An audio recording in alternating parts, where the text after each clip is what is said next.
मसीह के मधुर नाम में एक बार फिर से आप सबका स्वागत है। और हम प्रभु के वचन प्रकाशित वाक्य को समझने के लिए वो सारी चीज़ें जो है धीरे धीरे करके हम आगे बढ़ते जा रहे हैं कि जब हम उस मेन सब्जेक्ट पे आए तो बहुत सारी चीज़ें हमारी समझ के बाहर न रहें, और प्रभु चाहता है कि हम ये बातें समझें। और प्रभु ने ये बातें अपने प्रेम रखने वालों के लिए रखी, और प्रभु ने कहा जो मुझसे प्रार्थना कर मैं तुझे वो गहरी और गुप्त बातें सिखाऊंगा। और आज जो है इसका तीसरा एपिसोड जो है मैं आपके लिए पढ़ना चाहता हूँ। व्यवस्था विवरण की पुस्तक उसका 29वां अध्याय और 29वीं आयत। व्यवस्था विवरण की पुस्तक 29वां अध्याय 29वीं आयत, और वहां यूं लिखा है, गुप्त बातें हमारे परमेश्वर यहोवा के वश में हैं, परंतु जो प्रकट की गई हैं वे सदा के लिए हमारे और हमारे वंश के वश में रहेगी, इसलिए कि इस व्यवस्था की सब बातें पूरी की जाए। व्यवस्था की सब बातें पूरी की जाए। प्रभु चाहता है कि हम उसके वचनों को सीखें। प्रभु ने प्रकाशित वाक्य इसलिए नहीं लिखवाया कि वो हमारी समझ के बाहर रहे, लेकिन ये कि हम उसको समझने के लिए तैयार हों। सो वो सारी बातें सीखें, जानें, और इसके लिए हम बराबर प्रार्थना पूर्वक प्रभु की आत्मा से वो कोशिश कि आप भी वो प्रभु की बातों को समझ पाएं। सो प्रभु चाहता है कि अपने वचन को हम तक सिखाए। सो आए मेरे साथ। सो दोस्तों, जो है हम जो है आज सिंबल का ये तीसरा पाठ है जो है उसको सीखना चाहते हैं। और जो बहुत सारी सांकेतिक भाषा है वो प्रभु ने उस मूसा के तंबू के लिए भी इस्तेमाल करी, जो हमें प्रकाशित वाक्य के लिए और प्रभु यीशु मसीह को समझने के लिए भी आवश्यक है। और मूसा के तंबू को यदि हम सीख गए तो मैं आपको बताऊं, आप बाइबल की बहुत सारी चीजों को सीख जाएंगे। मूसा के तंबू की एक एक चीज हमारे प्रभु यीशु मसीह को प्रकट करे। एक एक चीज, उसका मेजरमेंट, उसके क्षेत्रफल, उसका प्रकाश, उसके आर्टिकल, और उसका मेटल, उसके कलर, उसके जो खंबे हैं, उसके जो पर्दे हैं, ये सब चीजें। और ये एक बड़ा सब्जेक्ट है। और यदि आप उसको चाहते हैं तो किताबों के रूप में भी मैंने उसको लिखा है। आप ड्वेलिंग प्लेस ऑफ गॉड, ये पुस्तक जो है अमेजॉन से, फ्लिपकार्ट से बुलवा सकते हैं। अमेजॉन से और फ्लिपकार्ट से बुलवा सकते हैं। और जो है उसमें बुक का नाम है ड्वेलिंग प्लेस ऑफ गॉड। उसमें ये पूरी डिटेल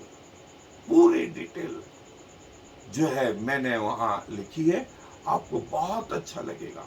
लेकिन दोस्तों, लिमिटेड समय में हम इन चीजों को नहीं बता सकते। सो मेरी कोशिश होगी कि आप संक्षेप में इन बातों को सीखें जो हमारे प्रकाशित वाक्य को समझने के लिए जो है बहुत लाभकारी होंगे। सो जो है मूसा के तंबू में जो है एक एक करके शॉर्ट में मैंने वो तैयार करा है कि जो वो बाहरी आंगन में जो वेदी थी पीतल की, वो सैक्रिफाइस, सब्स्टिट्यूशंस और वो क्रूस को और खून को, लहू को प्रकट कर। फिर पवित्र स्थान में जो वेदी थी वो अर्पण की वेदी थी, और वो जो है परमेश्वर और मनुष्य के बीच में महायाजक वहां जाकर के दुआ करता था, और वो वेदी जो है परमेश्वर और मनुष्य के बीच में जो है काम करती थी, और वो हमारे प्रभु यीशु मसीह को प्रकट करती थी कि प्रभु यीशु मसीह हमारा वो महायाजक है। और आपको याद होगा कि जब प्रभु की मृत्यु हो रही थी, वो पर्दा फट गया, वो पर्दा ऊपर से नीचे फटा, कि प्रभु यीशु मसीह की मृत्यु के द्वारा हमारा मेल मिलाप पिता से हो गया। अब वो जरूरत नहीं।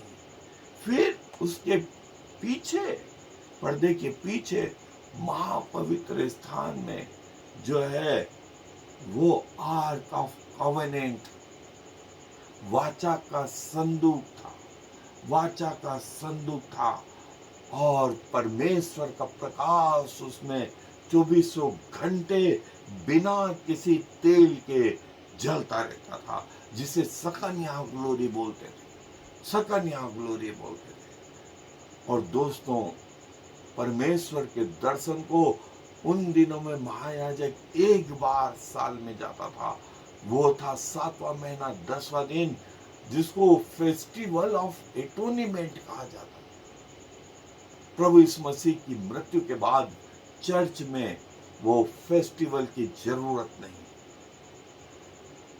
और नीला रंग जो है वो स्वर्ग को प्रतीक प्रकट करता है,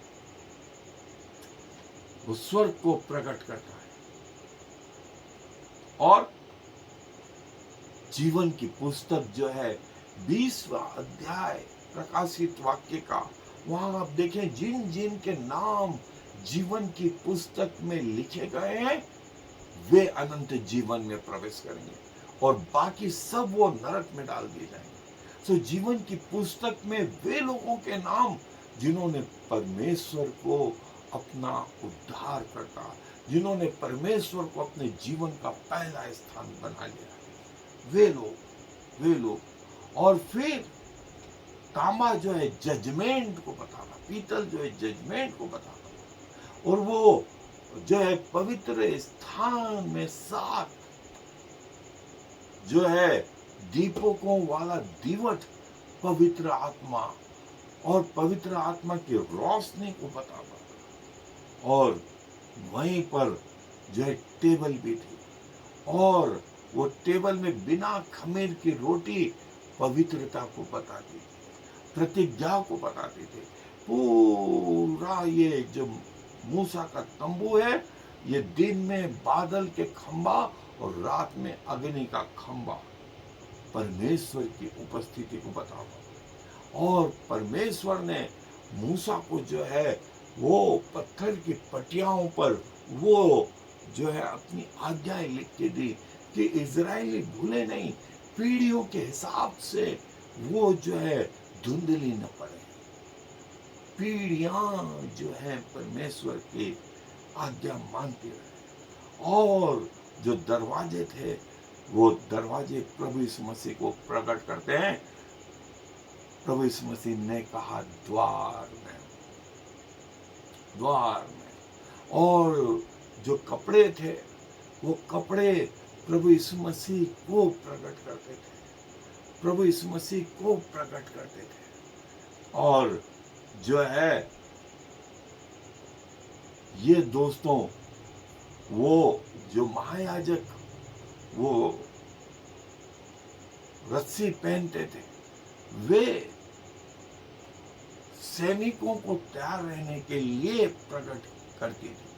परमेश्वर की महिमा, परमेश्वर की महिमा उसमें प्रकट होती थी। और सोना, जैसा मैंने बताया, राजसी बात को प्रकट करता था। जो है बाल, पहले कुरिन्थियों में यदि आप देखेंगे पहला अध्याय प्रकाशित वाक्य का, प्रभु यीशु मसीह के बाल श्वेत ऊन वरन काले के से उज्ज्वल, लेकिन क्रूस के पहले उसके बालों को खींचा जा रहा था। और पुराने नियम में बालों के लिए कहा गया है वो स्त्री की शोभा है, वे स्त्री की शोभा है। और जो आग थी वो प्रार्थनाओं को बताती थी, प्रार्थनाओं को बताती थी। और जो दूसरा स्थान था, दूसरा आर्टिकल था, लेवर जिसको बोलते थे, उसमें पानी ही था, वो बपतिस्मे को बताती थी। वे ये बताती थी कि पवित्र स्थान में आने के पहले अपने शरीर को मारे, अपने संसार को मारे, तब पवित्र स्थान में प्रवेश करें। और वे रोटियां जो हैं वो हेवनली भोजन को, स्वर्गीय भोजन को प्रकट करती थी। वो मन्ना स्वर्गीय भोजन को प्रकट करता था। और जो भेंट लाई जाती थी वो परमेश्वर के कार्यों के लिए। सो प्रभु ने कहा कि तन मन धन ईमानदारी से परमेश्वर के प्रति जो है समर्पित है। और जो तेल था वो पवित्र आत्मा को बताता था। और जो है बैंगनी रंग जो है वो राजसी वस्त्र को प्रकट करता था। और जो सफेद वस्त्र है वो पवित्रता को प्रकट करता था। और जो कमर में बंद था वो सफेद था, वो उनकी पोजीशन को बताता। और जो छड़ी थी वो अधिकार को बताती थी। और जो लाल रंग था वो बलिदान को बताता, वो बलिदान को बताता। सिल्वर जो है, चांदी जो है, छुटकारे को प्रकट करती थी। और चमड़ी का रंग अलग अलग चर्म पत्र जो है वो प्रोटेक्शन को बताते थे। और विभिन्न प्रकार के जो है जड़ें और औषधि जो है उस सुगंधता को बताती थी। और वे पत्थर जो है प्रभु यीशु मसीह को प्रकट करते थे। और दोस्तों ये जो है शॉर्ट में मैंने जो आपको बताया वो इसलिए क्योंकि प्रकाशित वाक्य में परमेश्वर का वो तंबू देखा गया जो 11वें अध्याय में भी आया है, जिसका वर्णन। और जब मूसा को तंबू बनाने के लिए कहा तो उसको बार बार कहा गया जैसा तुझे दिखाया गया है, जैसा तुझे दिखाया गया है वैसा बना, वैसा बना। और पुराने नियम में ये बाइबल के वो सिंबल्स, ये सांकेतिक भाषा जो है, ये उसके चिन्ह, ये उसके चिन्ह दोस्तों जो हमें बताती हैं आने वाले समय के लिए। और हम प्रकाशित वाक्य को समझने के पहले इनका अध्ययन इसलिए हमारे लिए जरूरी कि हम परमेश्वर के उन रहस्यों को सीख पाए, समझ पाए, जो परमेश्वर चाहता है कि हम जो है उसके रहस्यों को जाने। ये वो सांकेतिक भाषाएं, ये वो सांकेतिक भाषाएं जो हमारे प्रभु यीशु मसीह को, उसके द्वितीय आगमन को, पृथ्वी के अंत को प्रकट करती है। सो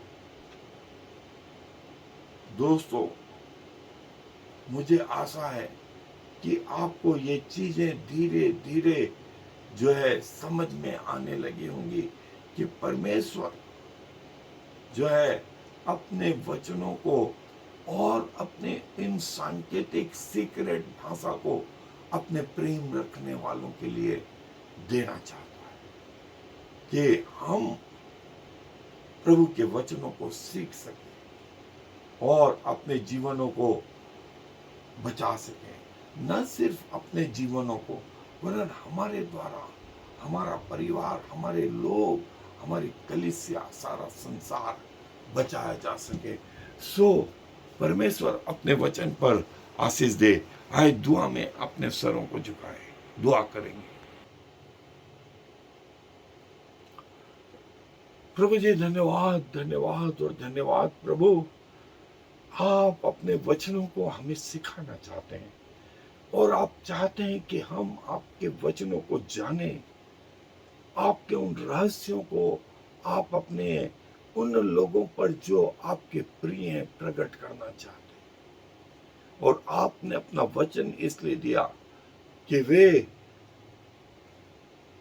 जो है साधारण लोगों के लिए तो रहस्यमय, लेकिन आपके लोगों के लिए जीवन की बातें ठहरे। धन्यवाद, धन्यवाद और धन्यवाद प्रभु। पूरा मान सम्मान गौरव आपको देते हैं पिताजी। आपके चरणों में अपने आप को ला करके रख देते हैं। सारा आदर महिमा इज्जत आपको देते हैं। आप बड़े, हम घटे, मैं घटूं।